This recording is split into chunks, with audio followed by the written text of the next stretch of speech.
Hi boys, I've got a video here on highest common factors or HCFs and also lowest common multiples or LCMs.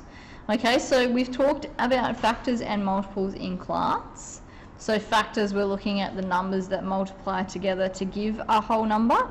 You could also see it as the numbers that divide evenly into a whole number that is given.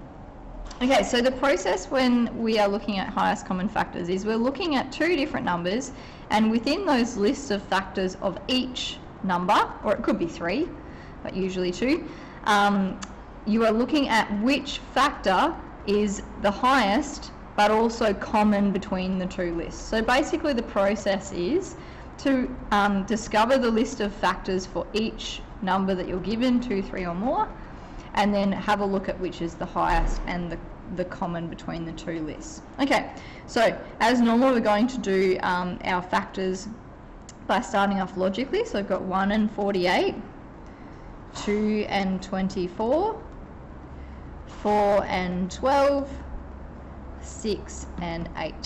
Okay, and then we would write them in ascending order to make sure that we're being as logical as possible.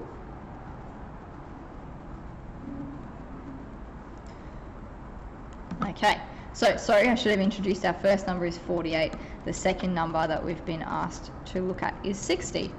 Okay, so now that we've got one set of factors here, we're looking for the second set. It's really important with the HCF that you write the entire list of factors and you don't just stop at whatever may be the first common one you see, because we're actually looking for the highest factor, okay, that is common between them. So we've got 1 and 60, 2 and 30, 3 and 20, 4 and 15, 5 and 12, 6 and 10.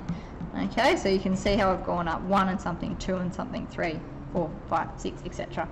Okay, now writing those in order as well. So 1, 2, 3, 4, 5, 6. Making sure we don't forget any.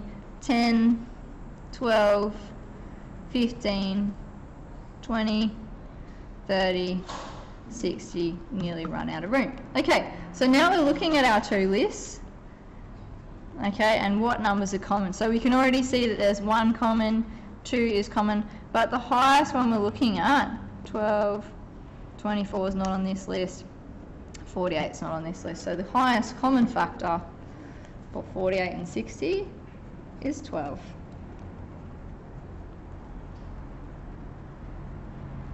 Okay. Okay, lowest common multiples or LCM. The process is somewhat similar to highest common factor with some differences. Okay, so we talked in class about multiples. You can actually write an infinite number because you can always times your whole number by another different whole number no matter how big it is. So you can have an infinite number of multiples for any whole number.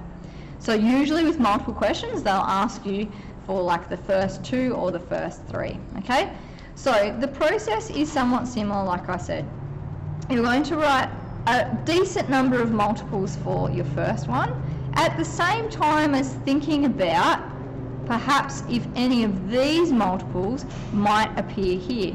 And because you're looking for the lowest one, once you find the very first common multiple, if you do it logically and in order, in ascending order, you can stop because you're looking for the lowest one. You're not looking for the highest or the one in the middle. Okay, so let's do a practice. Let's say that you've been asked to find the LCM, lowest common multiple, for 12 and 20. So you would start with the smaller number and go up in your multiple. So we're going to have 12 times 1 is 12. 12 times 2 is 24. 12 times 3 is 36. And if you're looking at the second number and you're rattling off in your head at the same time, if you can, the list of multiples that might be possible for this number, you might find that you discover it along the way. Okay, so 12, 24, 36, 48, 60. You should have little bells dinging in your head right now because we know that 60 is a multiple of 20. So I could keep going, but I don't need to because 10, 40, 60, there it is. Now, in your working, you should definitely show what I have here, your list of multiples for both numbers, or 3 perhaps. You might be asked to find the LCM for 3 or 4 different numbers even. Okay, so your LCM for this question for 12 and 20 equals 60. That's the lowest common multiple between the two.